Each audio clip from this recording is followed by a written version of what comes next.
This movie is hysterical. It is so good. This is a great idea. This is the genius of Lord and Miller. It's cinematic jokes and jokes about cinematic language, which is also awesome. Come on, Sam, what are you waiting for? Nothing! I have so many questions. I don't need to get it. I'm not supposed to get it. This is a movie where there's a monkey thought translator. Flint. Flint. Dad.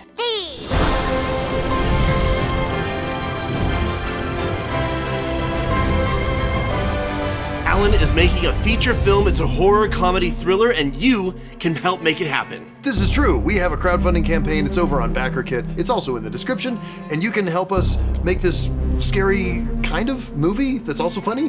Kind of a passion project for me. I'm really excited. This is my first feature film in 20 years that I'll be directing. It's also deeply moving. The Vessel. Check out the link and help us bring it to life. Please? Hello and welcome to Cinema Therapy. I'm Alan Seawright, a professional filmmaker who needs therapy. I'm joined by Jonathan Decker, licensed therapist who loves movies and buffets. And movie buffets. Well, I have great news for you, John. Yay! Today I'm going to have you react to an animated classic, a treasure of the modern age.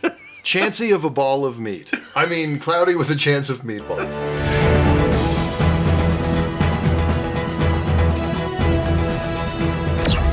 This movie is hysterical. It is so good. Is this Lord and Miller?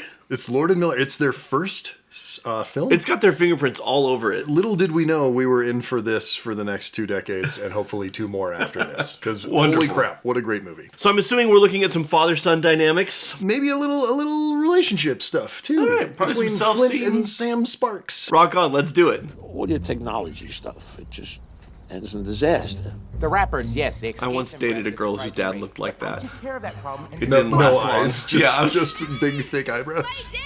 Flint, you Play don't dead. keep throwing your net where there aren't any fish. What? I want you to work full-time at the tackle shop. The tackle shop? Oh, Dad, no. Tackle is a good career. Please, I'm so close with this one. I just have to hook it up to the power station and give it more power, and it'll work. And then you could sell food in the shop, and then everyone won't have to eat sardines anymore. It is going to be so awesome. I'm sorry, son. No more inventing. Dad, I know I can do this. And Mom did too. It had been almost 10 years since Mom died. And Dad still didn't understand me like she did. Come on, let's open the shop. Tale as old as time. Tale as old as time, song as old as rhyme, Beauty and the Beast. And there's so many stories about this very dynamic of a parent wanting something for their child because they want the best for their child, thinking they know best for the child. Yeah. But at the end of the day, your job as a parent, you're a steward. You return the child back to themselves when they become adults. My mom used to say, once you're 18, I did the best I could. It wasn't like, I'm not here for you anymore. It's just, you're your person now. Go be you. Yeah. We'll see how that turns out. You know, he built this bait and tackle shop, and I guess he's proud of it. In a city that revolves solely around sardine catching and eating and juicing. Tackle shops, you know, it's a big deal. It's also natural for a child to relate more to one parent than another, and Yeah. vice versa. And unfortunately, his mom's the one that passed away. I guess I shouldn't say it like that, because it's not like it would be more fortunate if his dad died.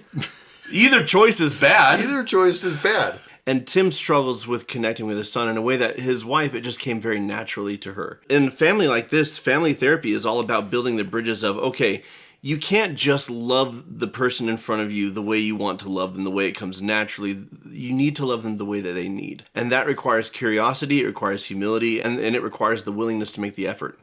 Flint really seems to be struggling with people-pleasing and the stress caused by constantly trying to be someone that he's not so that he can, you know, all of that stuff. I can relate because I went through this for a period of my life that lasted 35 years. Just a little minute. From 5 to 40, I was insecurely, anxiously attached, trying to please everybody so I could find a place to belong. Like, all aggressive joking aside, I was perpetually unhappy because I felt like the real me wasn't lovable, and I had to perform in ways that people enjoyed so they would want to have me around. And this isn't even a hypothetical of how therapy would have helped me. Therapy did help me. I sought out my own therapist to work through these issues. You've heard me say on the show a lot that you are the only person you're guaranteed to spend every day of your life with. I arrived at that conclusion through therapy.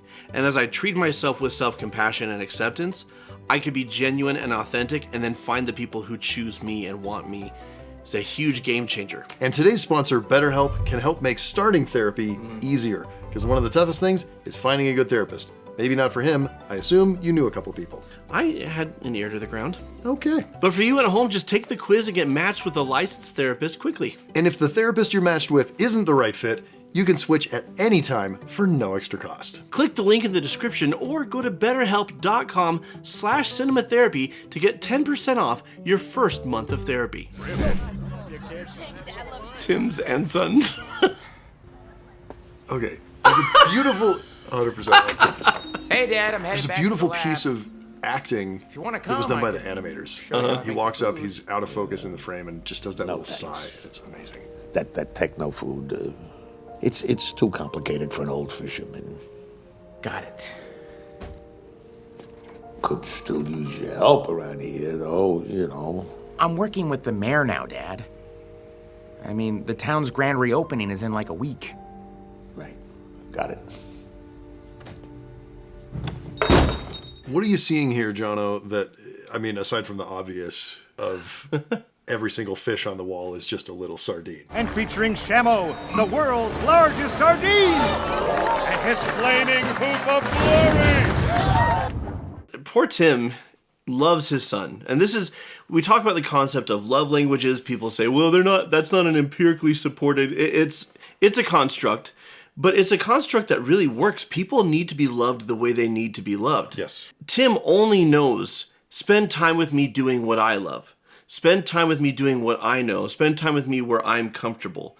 His whole thing is, I can't do technology with you, son. It's a new skill. It's too much for this old fisherman.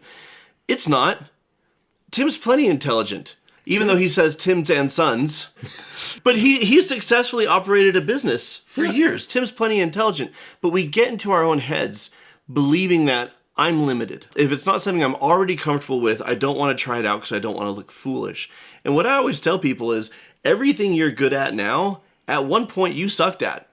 You learned it. You have the capacity to learn it. He has the capacity to connect with his son in the ways that matter to his son on the topics that his son loves.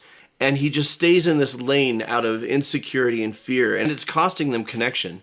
On Flint's part, he is too wounded to see the person in front of him. He just sees, my dad is disappointed in me, therefore I'm disappointed in my dad. And it's this cycle of disappointment. Instead of maybe a little empathy for where the old man's coming from, meeting in the middle. You know, I'll spend time with you here at the tackle shop, Dad, and then you come back by my house and I can teach you some computer stuff. And Yeah. But bridges still need to be built, you know. You know, people value what they value, right? Like, Tim values, look, this is a practical skill that you can use that will make you money and provide you fish to eat. You try to teach your kids because you're like, hey, this is what works. Sometimes that's helpful. And sometimes, especially if you bang that drum over and over and over and over again and your kid is very clearly going somewhere else, it's just causes long-term damage. And this is why curiosity and perspective taking are so important in relationships, because we all value what we value. But what does the person in front of you value? What matters to them? Tim is stuck exactly there because he values what he knows. Well, and look, 9-year-old Flint Lockwood invented a spray can that coats your feet in permanent goo. You would be right as a parent to go, maybe you're not an inventor. What a freak! He wants to be smart, but that's lame! 20-ish-year-old Flint Lockwood is building satellite dishes and inventing a food cannon that feeds an entire town. Yeah. Maybe this particular invention needs some tweaking, but clearly inventing is this kid's lane. Yeah. Like, you should probably come around to it at this point. Yeah? It's my son Cal's birthday tomorrow, and I was just wondering if you could make it rain something special. Well, I'm pretty backed up on requests. Plus, you're always mean to me. It'll be just one time for my special angels, special day. He's got Wreck-It Ralph hands. I don't know. You know, I don't want to overwork the machine, so... Okay. I knew it was a long shot. I just wanted Cal to see how much your father loves him. I thought you would understand. You know how fathers are always trying to express their love and appreciation for their sons. At first I was like, does Earl know what he's doing? Earl knows exactly what he's doing. My read on that has always been that Earl is so caught up with the only two things he cares about: his son Cal, his perfect son, and catching shenaniganizers. Those are the only two things he like. He doesn't know what Flint's relationship with his father is like. My personal read. Maybe he is extremely tricky. He could be hyper observant for all we know. Got my eye on you. But it strikes a chord in Flint because Flint wants at least somebody to have what he doesn't have. And this is, of course, the double-edged sword of suffering. If we allow it to, it can help us be more empathetic and more compassionate. Yeah. I don't wish suffering on anybody. I just acknowledge the simple fact that suffering is inevitable in life and in the world. Yep. And so might as well use it for some good. Like a giant ice cream day. How does that work? Maybe with hot fudge? What a sticky, gooey mess. I have so many questions. Like, how do the burgers stay together when they fall out of the sky? Until they hit the ground. Until they hit the ground and then they can pop open. Yeah, I don't get it. I don't need to get it. I'm not supposed to get it. This is a movie where there's a monkey thought translator. Can I count on your help? Can. And I still need these glasses, but I never wear them. Was she keeping those the whole time? Oh, I'm really And on they go. Inside the plot device. Whoa. What? Nothing. Wait. Oh gosh. It's a Jell-O scrunchie. That's not gonna hold? Oh gosh. And now, the reveal. Wow. His pupils. His pupils I mean, you were okay before, but now, you're beautiful. No, I can't go out and... The animation in this movie is so exaggerated and crazy pants. This is I the real love you, it. right? Smart, bespectacled. Who wouldn't want to see that? You know, I've never met anyone like you, Flint Lockwood. Me either. But about you. That is something you would say. I have said that before, and I'm pretty sure I said it before this movie came out. What is... Also Kiss That Way, so...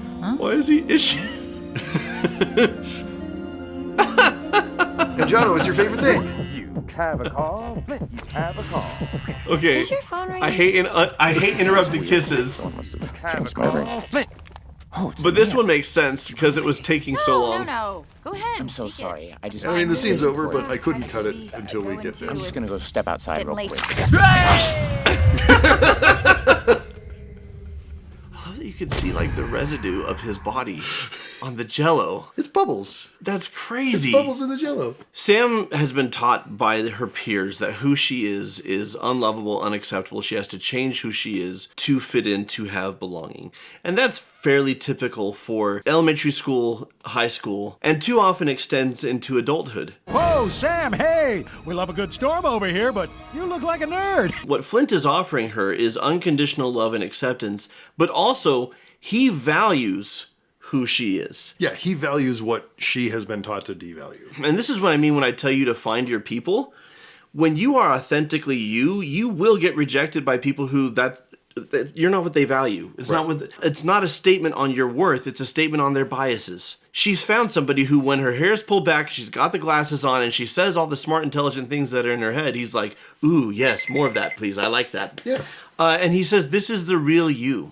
Who wouldn't want to see that? Well, and this is the difference between belonging and fitting in, right? Yeah. She belongs with Flint.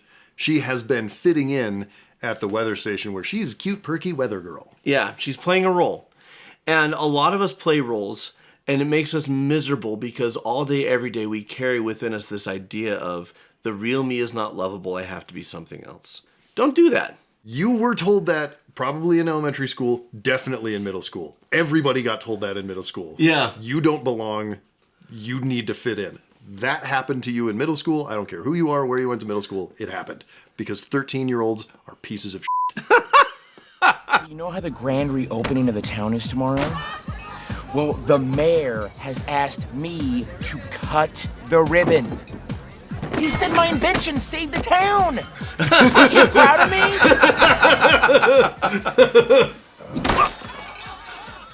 Of course, all Tim sees is very practically the stakes are getting bigger. Doesn't this steak look a little big to you? What are you complaining about, Tim? Yeah, it's a big steak. I mean, It's every on the steak is ground. not exactly the same size. Did you even hear what I just said? Son, look around you. I'm not sure this is good for people. Maybe you should think about turning this thing off. It's making everybody happy. Everybody except you. When are you gonna accept that this is who I am instead of trying to get me to work in some boring tackle shop? Well, you seem like you know what you're doing then. I guess I'll just get out of your way. The scene made me want steak until it came in contact with human hair, and then... You're eating hair! Tim is still hung up on, and he's not wrong by the way, he's very logical and rational. And he just stays in logic and reason. And the issue with being logical and rational is you can get mired in my perspective is the correct one because I'm so logical. Instead of, well, what does the person in front of me value because their perspective makes sense to them. Right. The thing is, logical, rational people show love by evaluation, and nobody else receives love by evaluation. It doesn't feel like love. Even logical, rational people don't really receive love by That's true. evaluation. I've tried. It didn't work. They could dish it out, but they can't take it. There's a little food pun for you guys. Hey, jerk, puns are lazy writing. Okay, so that raises an interesting question, though. How could Tim express his totally valid concerns in a way that's supportive? My observation is that people generally receive feedback and constructive criticism when they feel respected, when they feel loved. Flint doesn't feel loved and respected by his dad, Right. so it's only going to read as criticism. So the way for Tim to succeed in this scenario is to have built a relationship for years previous? Well, yes, but in this scene, at the very least, start with celebrating some damn good steak, son. This is a great steak. Look at all these people. You've made them so happy. Hey, listen. Good job. One little note. Yeah. It's a big, actually, note. It's a big note. This steak is the size of a cow. You've clearly done something I don't understand. That's great. Maybe, that. And I'm gonna be so proud of you. Is he on a Segway? Yes. Or yeah. Or like a little scooter. Everybody what a great inventor you are. So here's the cheese. This is my favorite. You can keep it going, get everything you've ever wanted, and be the great man I know you can be. Or you can turn it off, ruin everything, and no one will ever like you. It's your choice. And then to top it. Choice. God dang it. Okay. Okay.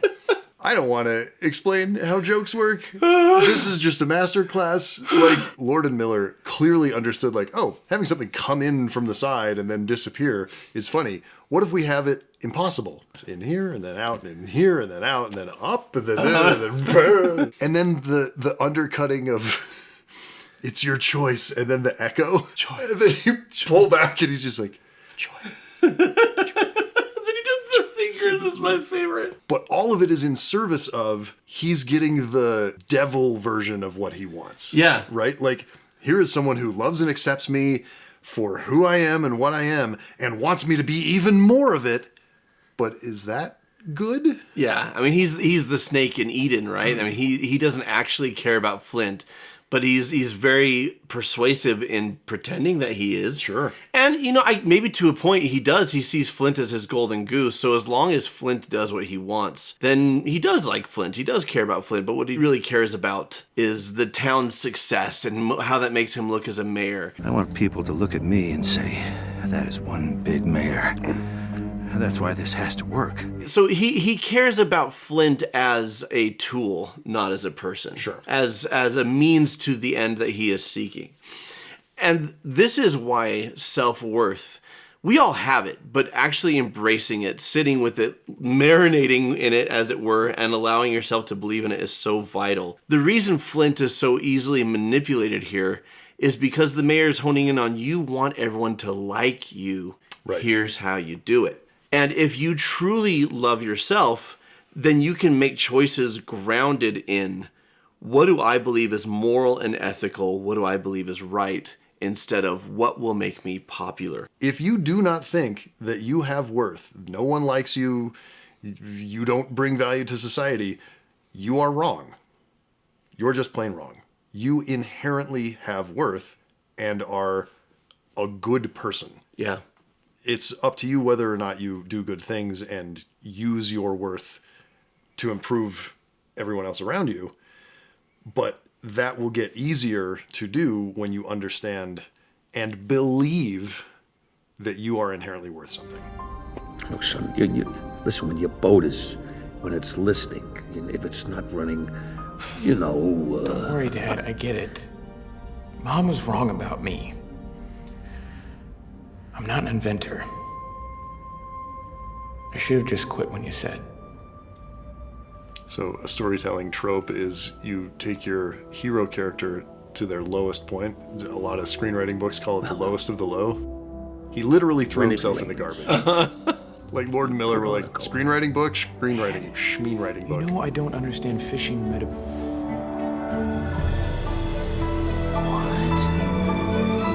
His white lab coat, gosh, dude. That tiny little nod from his dad. That's the... Well, it's the first time his dad doesn't use a fishing metaphor.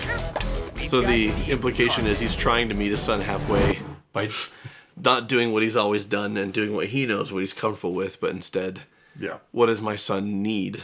Which requires me to go outside of my comfort zone. And look, there are relationships you have with people where you're very much alike, and so everything is simpatico and you get each other. And those, we love those relationships. They're very reinforcing. And they're easy. They don't really cause us to grow. Yeah. On the level of, oh, we don't see anything the same way. And we may never be best friends, but I gain more perspective and more wisdom from those relationships than necessarily the ones where I'm just like, we're the same person. Dad. Oh my gosh, I forgot about Surrounded by man-eating chickens right now. Man-eating chicken. One of them ate baby Brent. Thanks for trying to set me straight. Figured it out a little late, I guess. Those bananas would be brown by now. Okay, bye. Okay, bye. Because they've existed more than 10 minutes. Just But he's... I love that Flint, you know, sees what his dad was trying to do there at the end. And his dad's dad. He used technology. He sent an email. The entire montage where he's trying to tell his dad how to use the computer to do stuff, and his dad keeps like putting the mouse on the screen, and he's, it won't move. Slide it across the desktop, and he's like, That didn't do anything. In this scene, even though they're separated by hundreds of miles and meters of pizza, they are meeting in the middle. Right? yeah. And Tim needs to do what he's needed to do this whole film, which is go outside his comfort zone and do what his son values to show his son that he cares. And in this case, the stakes are high.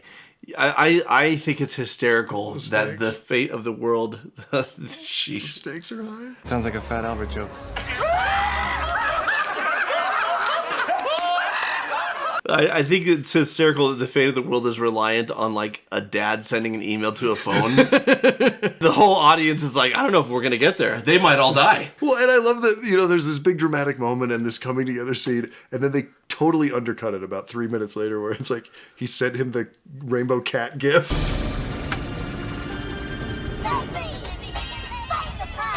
Dad! But also super accurate. But you know what? Tim tried.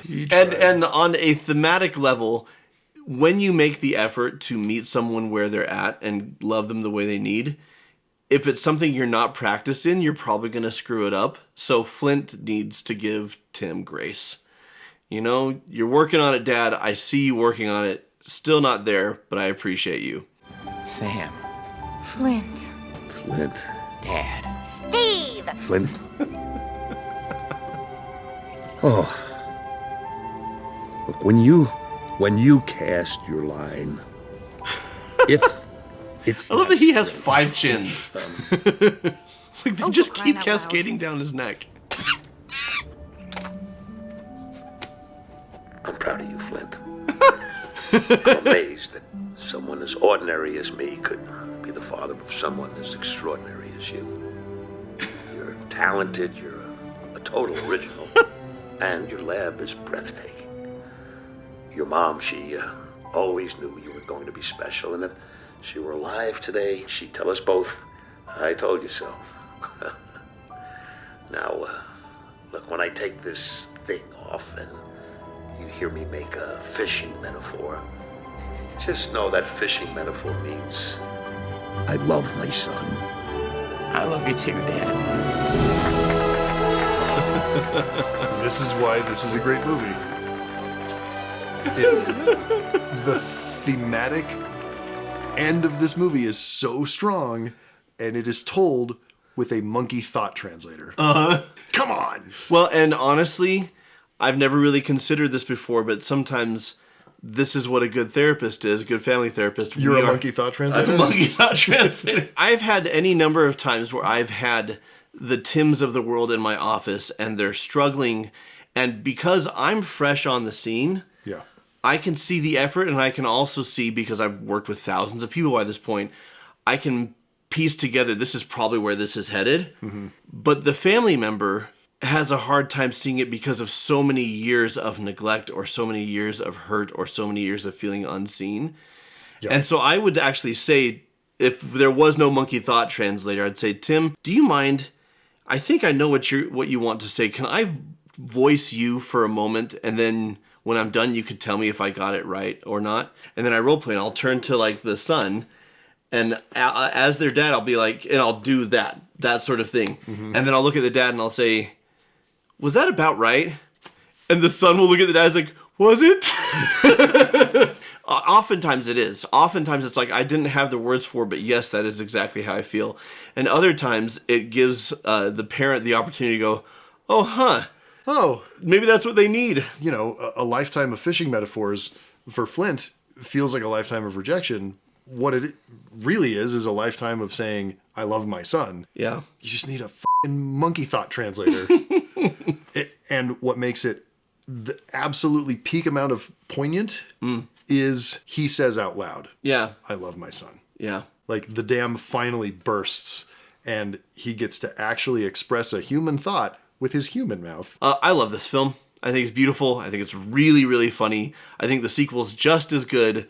And I think it's important for all of us to be authentic, to not make choices based on whether or not people will like us, but rather to be genuine and then find the people who want and see that.